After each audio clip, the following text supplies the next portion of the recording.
கந்தரலங்காரத்தில் 12வது பாடல்.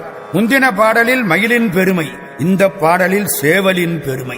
சேவல் என்பது காலையில் சூரியன் எழக்கூடிய நேரத்தில் கூவக்கூடியது.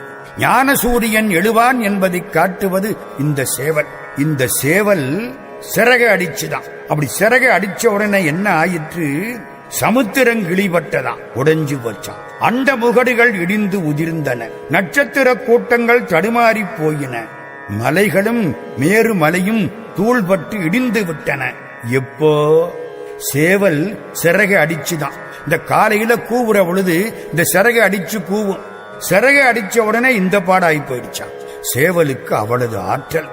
படைபட்ட வேலவன், படைகளை அடிக்கும் திரளுடைய வேலவன் பால் வந்த வாகை பதாகை. வாகையின கொடி, வாகை பதாகை. வாகையின வெற்றி கொடி, வாகை பதாகையின வெற்றி கொடி.